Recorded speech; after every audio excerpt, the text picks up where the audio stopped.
Okay, before we have our quiet time, let's all get on the same page. If you're in the Sparkly book, it's page 343, the third full paragraph. If you're in the second edition, it's page 297, paragraph 5. If you're in the first edition, it's page 276, the second full paragraph. If you're reading from the JCIM, it's page 144, the second full paragraph. And if you are reading from the CIMS edition, it's page 288, paragraph 63. Okay, let's take a few moments to be quiet together.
Okay. Good evening.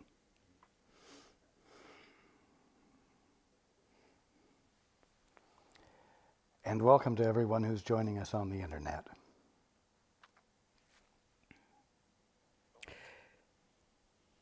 Not all of you, but many of you have had the experience of being on the social welfare rolls. Usually because of lack of employment or whatever. And you find that you're grateful for the help you get. It manages to keep you barely alive, but it is help. And if and when you find opportunity for work, and in many cases, the first opportunities are less than desirable or less than fulfilling job opportunities, but they are helpful in increasing the cash flow. You find out that if your cash flow increases too much, the social welfare cash flow decreases. And the more you get, the more you earn individually, the less, even more, even less is offered you by the social welfare system. And you begin to feel that the system is holding you down because it manages to always keep you in a position of not having quite enough to be comfortable. And so it discourages one from attempting to reestablish himself independently. Some people get caught on the welfare rolls because of that. But most everyone else arrives at a point where they realize they've got to screw up the courage or get up enough gumption to break loose of the system and go ahead and become independent from that which is holding them back, while at the same time helping them minimally. For those who have been on welfare, you know exactly what I'm talking about. Others of you have had other kinds of experiences where the situation seems to hold you back while at the same time helping you and causing you perhaps to become addicted to the help and afraid to let go of it. Now, why am I bringing this up? I'm bringing it up because I want to ask you all, how did you do last week? How many of you were able to say, I know nothing. I don't know anything. And accept it graciously and listen. How many of you managed to spend any significant amount of time responding to your days from the joined place where you were sharing what was being unfolded to you by the Holy Spirit or your guide?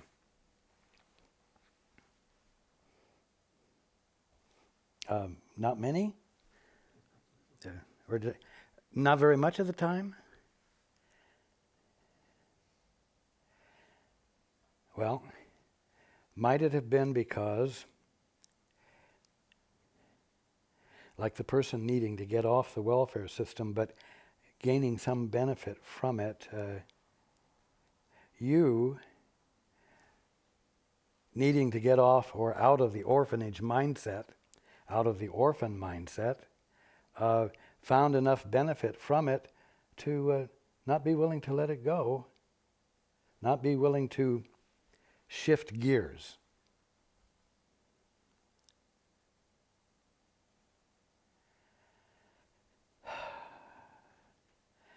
Indeed, when you finally get up the courage to break free of the social welfare system, it is like changing into a different paradigm, into an entirely different mindset, a non-welfare mindset.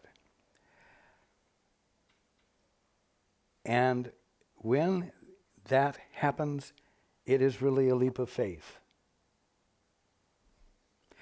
And when you choose to shift from thinking that you know into acknowledging that you don't know and insisting on listening first before you respond, it takes courage. And it is an act of faith. Now, you could ask the question, why didn't you do it very much? And it's easy to say, well, I'm familiar with thinking for myself. I'm familiar with thinking things through and resolving things through the use of logic. It's second nature to me to think for myself.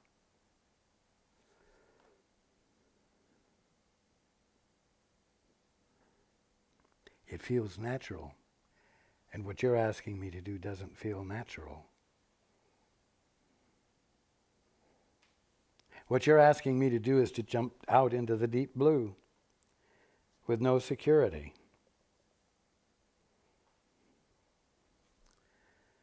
Well,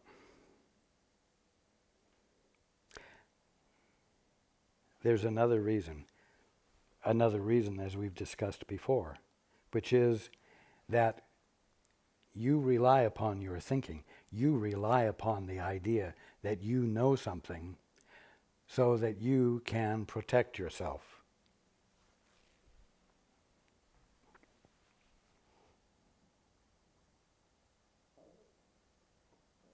So that you can survive.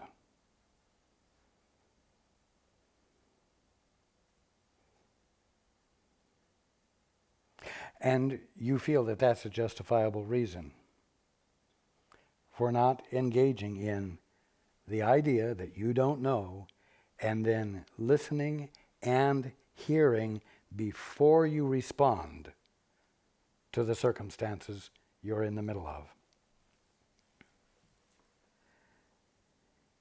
You think you know the answer. And you feel that you can rely upon your capacity to have the answers. But I'm going to tell you there's another reason, or there's another factor here that you're not paying any attention to, because if you did pay attention to it, you would have more justification for abandoning your own best thinking. And the other factor is one we've talked about before some time ago, which may have slipped your mind. You see, you think that I am giving you the option to respond to guidance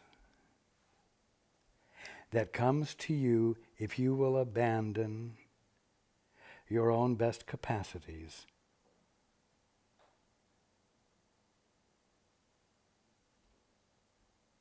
You think I'm asking you to trade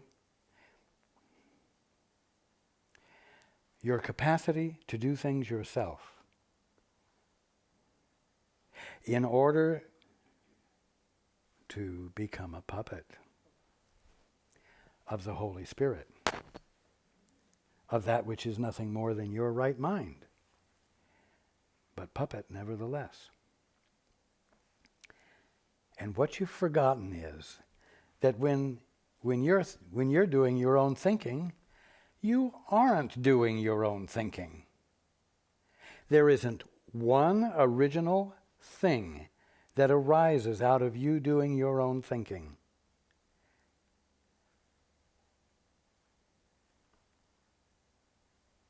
Either you are listening to the Holy Spirit, or one who is awake, or you're listening to the ego. You're listening to a collection of habits You are the mouthpiece for patterns of thinking and patterns of behavior which are never original. They are constant repetitions of that which is known. And on top of that, that which is known is false. It doesn't reflect reality. It doesn't give you a capacity to engage in being in real terms. And so, what you have forgotten is that either way you're a puppet. Either way you are going to be the puppet of the Holy Spirit or the Father, or you're going to be the puppet of your memory and your survival techniques. And ultimately of your ignorance of truth. I'm sorry. When you think you went through your week this week and spent some time listening to guidance and the rest of the time thinking for yourself, you're wrong. Either you were listening for guidance from the Holy Spirit or you were listening for guidance from the only other teacher there is.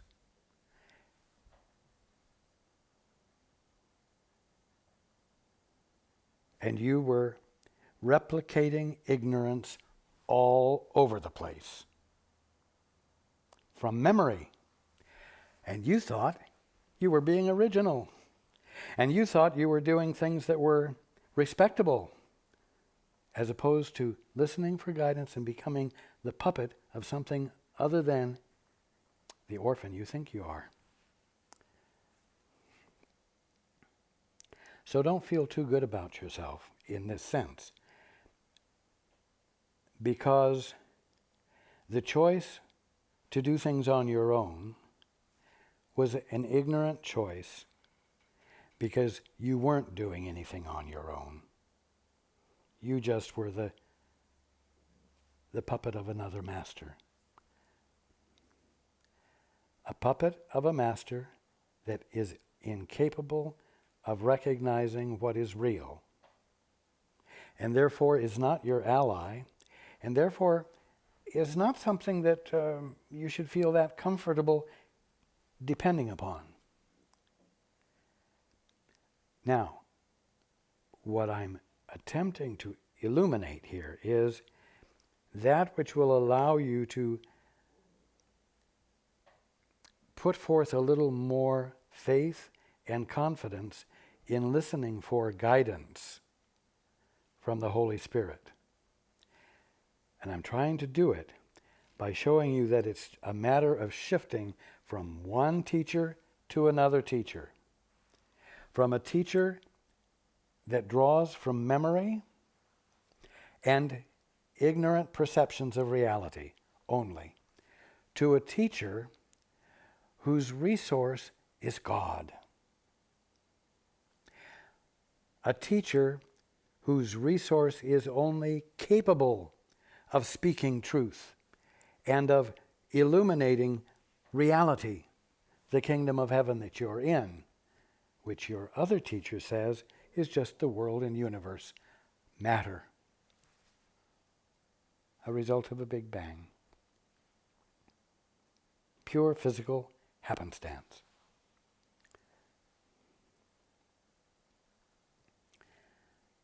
So, when you are not listening specifically for guidance from God, when you are not specifically asking to experience everything through my vision, which is my gift to you from God, when you are not choosing to lean into the Holy Spirit, which is nothing more than your right mind, you're simply delaying an inevitable step that it might require a little bit of courage to take. A step that will shake you loose from the inertia caused by your addiction, whether it's slight or great, to that which is meeting your need, but at the same time keeping you from experiencing your needs fulfilled. You see the difference? You see the difference, yes.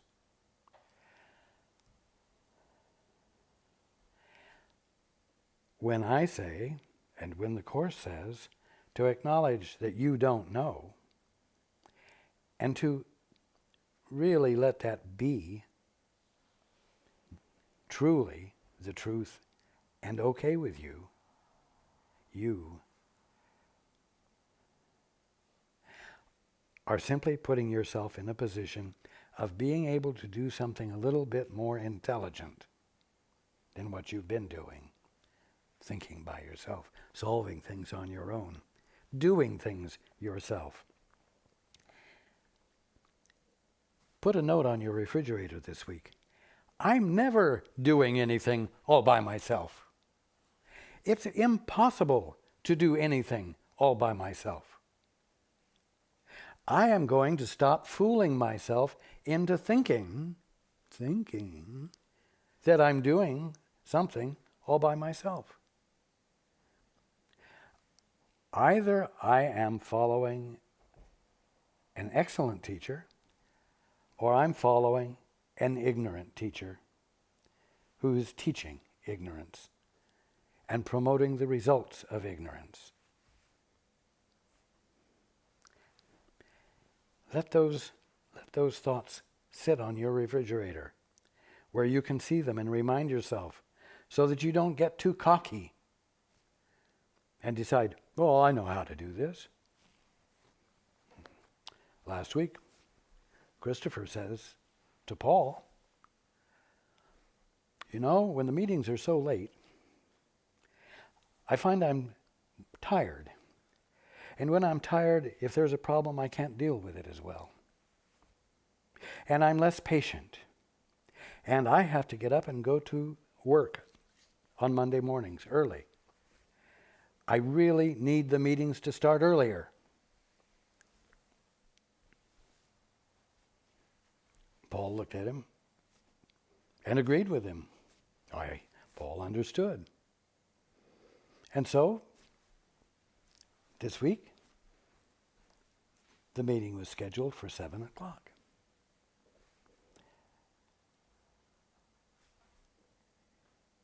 And Chris couldn't get here at 7 o'clock. Why?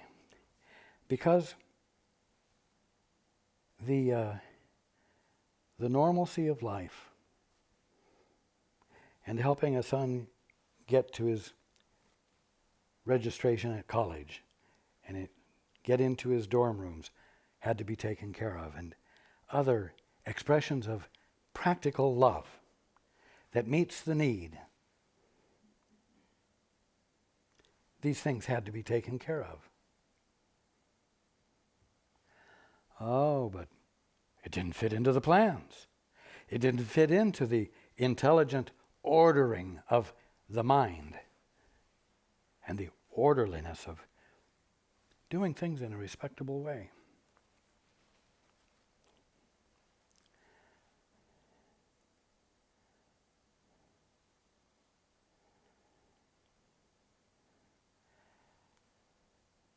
Creation, the movement of being, unfolds not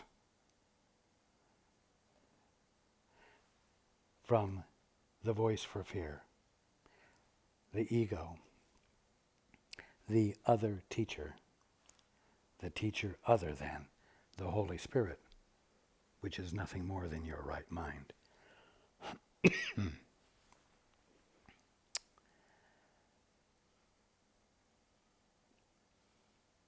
You know, the necessity is to acknowledge that you don't know. And another necessity is to acknowledge that it will do you no good to establish a knowing We need to get these meetings started earlier. Yes, indeed, we're going to start these meetings earlier. Oh, they thought a knowing was being established. And an ordering of thoughts had occurred that would have to manifest. You see? No. You don't know, and you can't establish knowing through the machinations of mental processes. The only thing that works is yielding. Yielding to what? To the strings on the ends of the puppeteer's fingers. To the strings on the end of God's hands.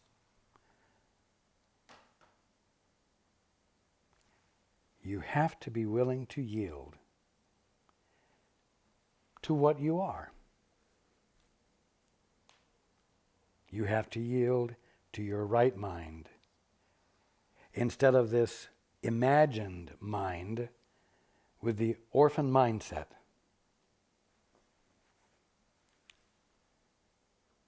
It's that simple. We will go through the rest of this book, but nothing other than this will be said or learned. It will just be said in many different ways, until finally someone gets it and says, okay, I'm going to get off the welfare rolls. I'm going to step out into the void where I don't have the security that I had with the welfare rolls, even though that security constantly kept me in a state of fear because it wasn't ever really quite enough, but it was something. And you see, you're going to have to arrive at a point where you say, okay, I'm a puppet of one of two puppeteers. Which one do I want to be the puppet of? Which one am I going to commit to? Which one am I going to yield to? And then do it. And you do it right in your business meeting. You do it right when you're talking to the policeman who pulled you over because you were going 45 in a 25-mile-an-hour zone.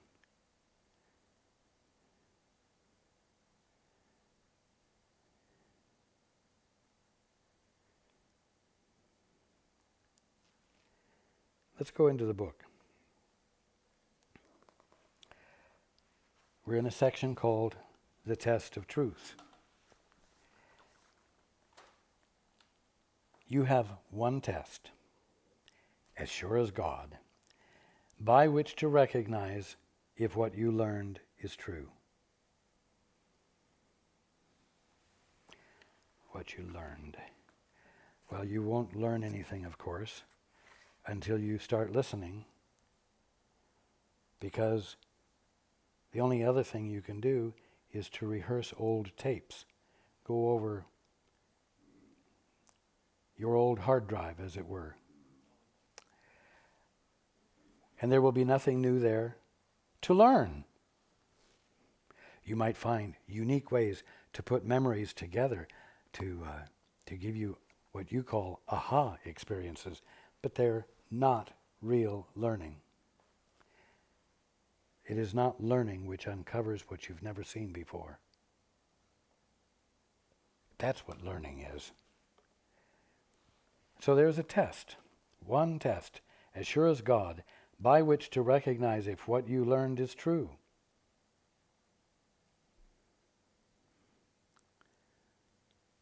Well, what is it? Are there a lot of things to learn about?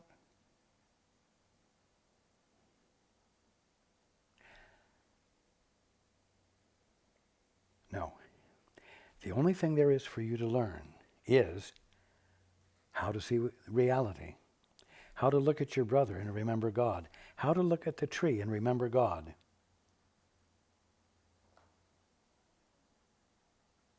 How to look at the worm and stand in awe of the divine splendor of its being.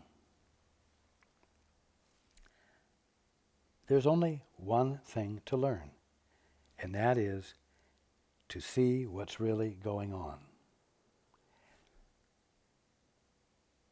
Now, when you've learned that, will you have it under your belt? No, because you will find that you're going to be in an eternal position of learning, because the movement of creation is eternal. And being will be an eternal aha, an eternal declaration of wonder, because that's your function. That's your purpose, to look with God as God is looking and recognize God in all that is occurring.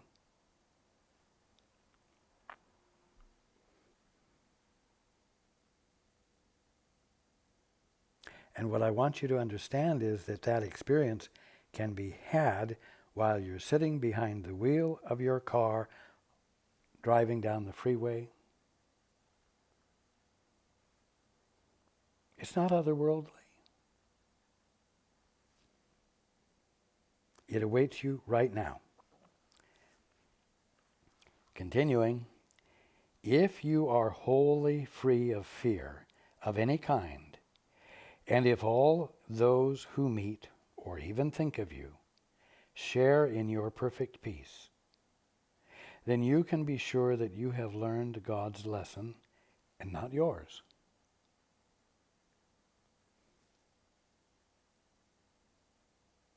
Well, there's not much wiggle room there, is there?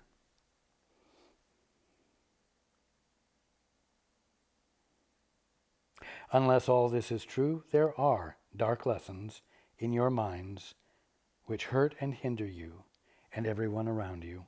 And of course, these dark lessons, like I mentioned last week, are simply, for lack of better words, beliefs that you have that don't reflect the truth, that by your harboring them and implementing them, you keep yourself and your brothers unconscious of the truth. You keep the truth in the dark.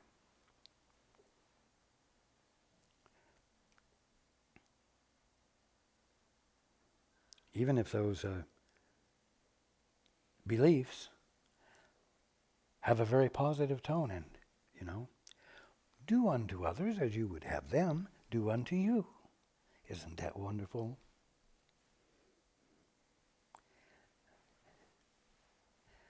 So you say, okay, I can do that.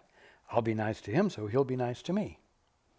I'll do things to him that I would like him to do to me that would make me feel good, and that will make him feel good, and then he'll want to do things like that to me.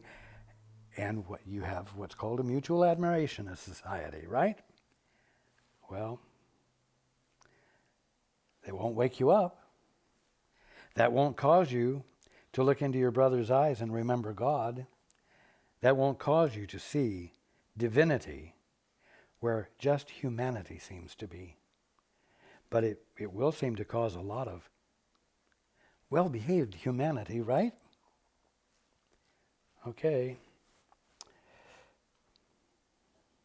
Those are dark lessons which you would teach by influencing others, teaching others this process so that they can teach others that process and get a lot of mutual agreements and even national harmony. Well,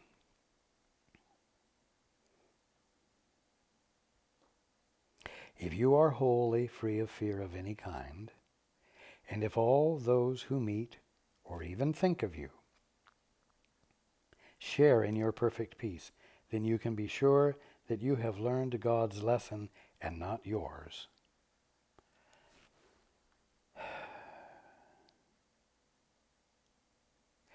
Unless all this is true, there are dark lessons in your minds which hurt and hinder you and everyone around you. The absence of perfect peace means but one thing. You think you do not will for God's Son what his Father wills for him. What does that mean? It means you think you will for God's Son what God's Son wants to think, what you want to think. You're willing for God's Son, you, a capacity to think for yourself and do everything yourself as you go through your week. And in so doing, you're saying that you think you do not will for God's Son what his Father wills for him. You closed God out of the loop. It's all me. I'm going to do it my way. I get to do it my way. And I can really accomplish doing something my way. But remember the sign that you need to put on your refrigerator. There is nothing I can do all by myself. It is impossible for me to do anything all by myself. You can't afford to forget these things. So put them up where you can see them. Every dark lesson teaches this in one form or another. In other words, every imaginative, privately created thought you have teaches that there is something more important to you than what God means by his every act of creation.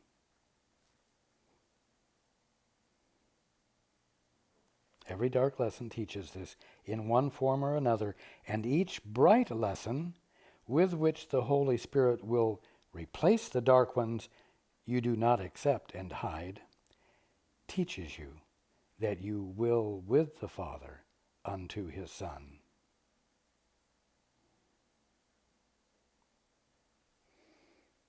You see? It's very black and white. It's like all or nothing. It's like reality or nothing. The other teacher that teaches only from memory and only rehearses memorized, canned rehearsals of thoughts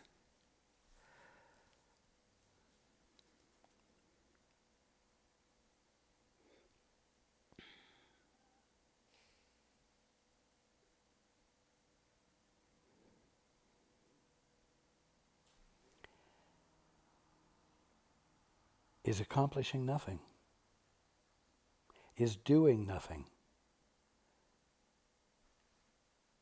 In spite of the apparent activity, nothing is actually happening.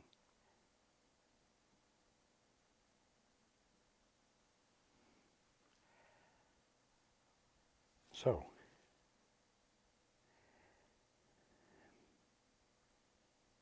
do not be concerned how you can learn a lesson so completely different from everything you have taught yourselves. How would you know? You wouldn't. So don't be concerned how you can learn a lesson so completely different from everything you have taught yourselves. Your part is very simple. You need only recognize that everything you learned, you do not want. Oh, but you think you want it. And you think you're going to hold on to it. And you're going to do some things this next week on your own by yourself. Even though the sign that you hopefully put on your refrigerator says, it is impossible for me to do anything all by myself.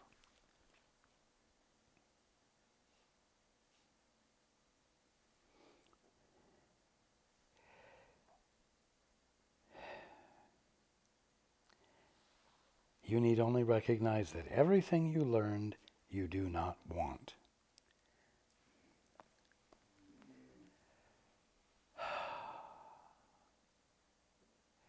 Well, at the least you could say,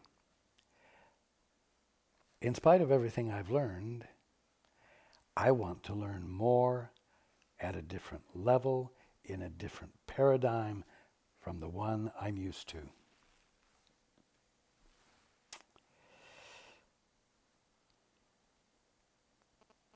And then ask to be taught. And, very important, do not use your experiences to confirm what you have learned.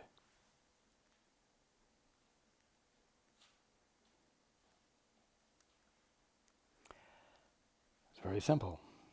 Stop relying upon your experiences to confirm what you have learned when you have tried to be an independent agent. Stop using your past experience to color your present, to confirm things in the present, because the present is brand new and the past does not apply to it. And when you try to apply the past to something that is not a repetition of anything, you are going to end up with the only thing you can: misperception. So, ask to be taught, and do not use your experiences to confirm what you have learned. When your peace is threatened or disturbed in any way, don't go into automatic. Don't use what you learned to do at your mother's knee or at the end of your father's belt. When your peace is threatened or disturbed in any way, do something new. Do something you've never done before.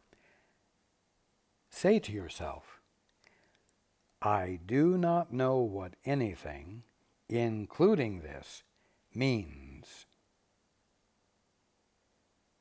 And so I do not know how to respond to it. And I will not use my own past learning as the light to guide me now. Now let's be very careful here. Some will say that this is New Age nonsense, that it is encouraging you to become irresponsible. No. What it says is, I do not know what anything, including this, means. Now that's, if that was touted to be the solution to the problem, then that would be nonsense. But that's not the end. And so I do not know how to respond to it. Okay? That's still not an answer, but it crystallizes the fact. And I will not use my own past learning as the light to guide me now. You think that means that it's saying, well, you can go out and do anything you want. You don't have to follow the rules that you followed before. You will not use your own past learning as that which guides you now. That isn't what it says.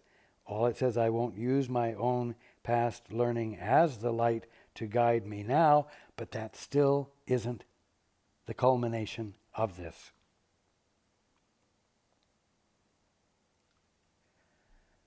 Anyone who genuinely does those three things will find himself in a void, in an apparently uncomfortable position of not knowing, but not experiencing resolution either. So, one is faced with need and no apparent resource with which to meet it. But none of you will stay in that position very long. Either you will opt for figuring it out yourself, or you will reach out beyond your present capacities and say, help. Father, help. You may not even use a word. You'll just say, help. I mean, will the powers that be help? If there is a creator, will you please help? You will reach out and you'll break the isolation of orphanhood. Now, by this refusal to attempt to teach yourself what you do not know, the guide whom God has given you will speak to you. Who's the guide that God has given to speak to you? The Holy Spirit. That which is nothing more than your right mind. In other words, God has provided the very integrity of your being to guide you back into the conscious awareness of the integrity of your being. Isn't that neat? It's so efficient. There are no loose ends. There's nothing to get mixed up or confused in the process. So what you're learning to let go into and rely into is nothing more than your right mind. The presence of God in you as you is your right mind.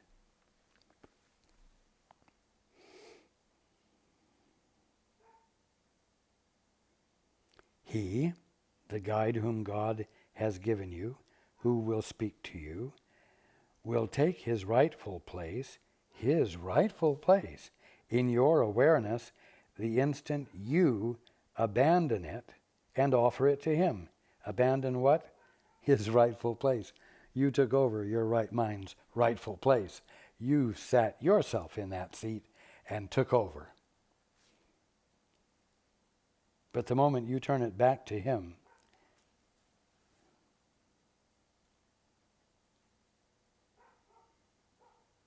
he will take his rightful place. You cannot be your guide to miracles, for it is you who made them necessary. You made miracles necessary by deciding to try to do things all by yourself, or to know things all by yourself. You cannot be your guide to miracles, for it is you who made them necessary. And because you did, the means on which you can depend for miracles has been provided for you. The Holy Spirit.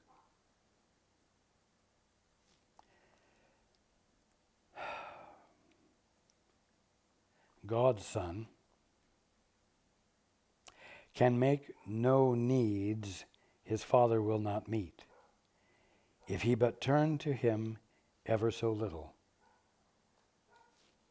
Yet he, God the Father, cannot compel his Son, you, to turn to him and remain himself, because God is not a dictator. It is impossible that God lose his identity, for if he did, you would lose yours. And being yours, he cannot change himself, for your identity is changeless. The miracle acknowledges his changelessness by seeing his Son as he always was, and not as he would make himself.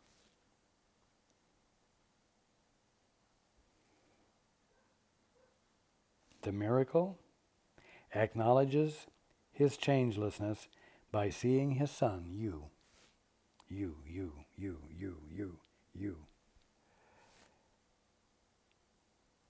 as he always was, and not as you, would make yourself. Not the you would make up as your identity. The miracle brings the effects which only guiltlessness can bring, and thus establishes the fact that guiltlessness must be.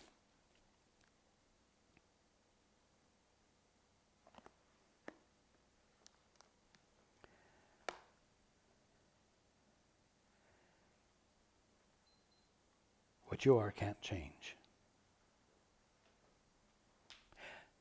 Your guiltlessness cannot be turned into guilt by anything you imagine you can do.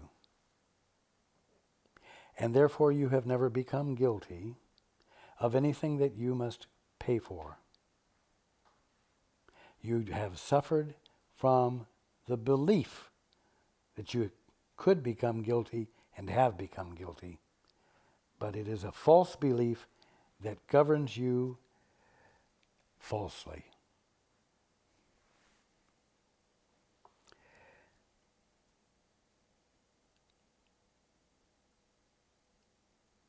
How can you, so firmly bound to guilt and committed so to remain, establish for yourself your guiltlessness? That is impossible. But be sure that you are willing to acknowledge that it is impossible.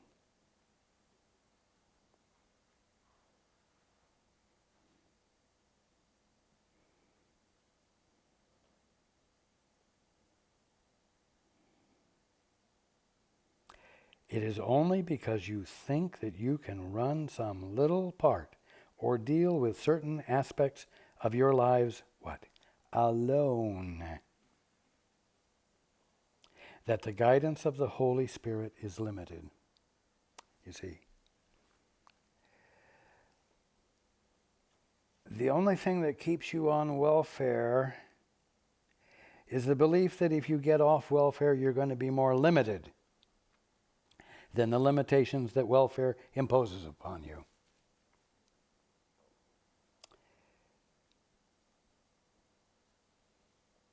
It is only because you think that you can run some little part or deal with certain aspects of your lives alone that the guidance of the Holy Spirit is limited. Why? Because you don't turn to the Holy Spirit. You say, I can do it. I'll take care of this myself. I'll get back with the Holy Spirit after this meeting. Or when I get home tonight, or when I say my prayers before I go to sleep.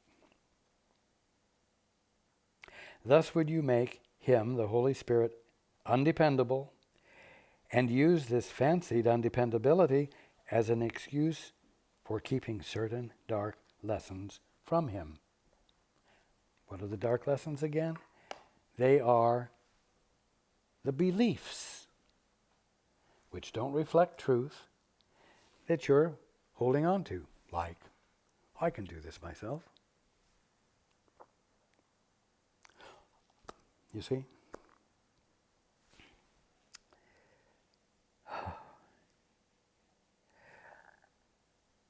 As long as you think that you are at least as dependable as the Holy Spirit, if not more dependable than the Holy Spirit, you will not yield to the Holy Spirit. You will not yield to your right mind. It's like saying, if you have faith in your own capacity, you won't reach outside of it. I'm here to help you be willing to reach outside your capacity. I'm here to try to illustrate to you that what you call your capacity isn't the capacity of yours at all. It's simply a rehearsal of memory, a rehash of that which is unoriginal and doesn't constitute being conscious and doesn't constitute life. In other words, there's more available to you than what you're experiencing. Dare to devalue what you're familiar with, at least enough so that you can begin to have as much curiosity as a baby has. Gleeful curiosity to see what and understand what you've never understood before.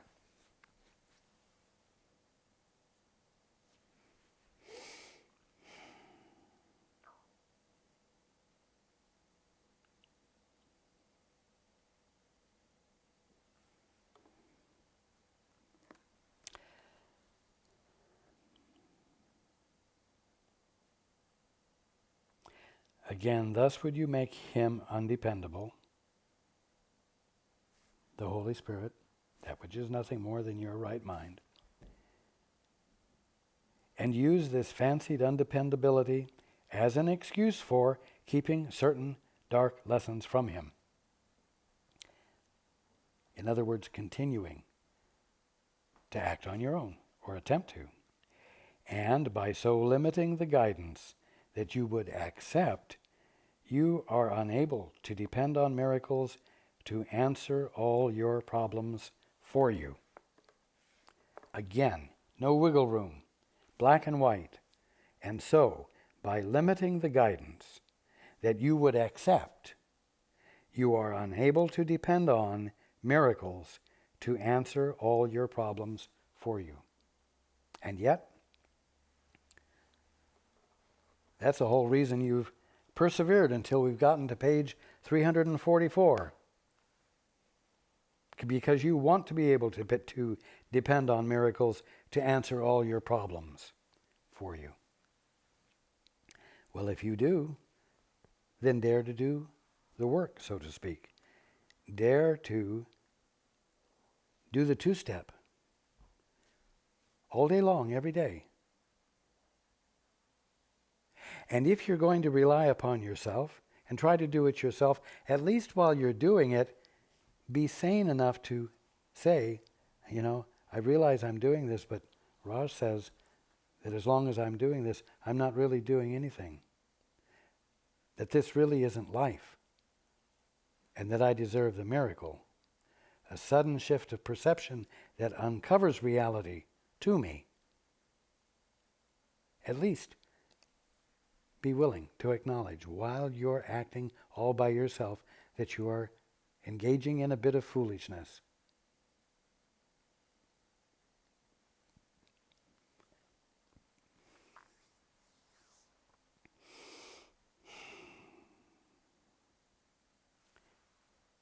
Now,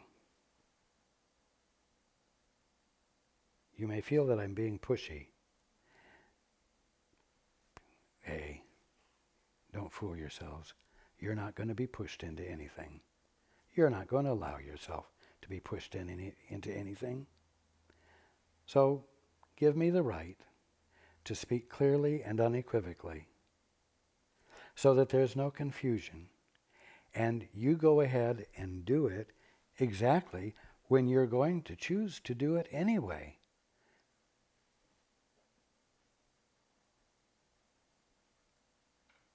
I promise you that in doing it, the payoff will be so great and so wonderful that you won't be sorry.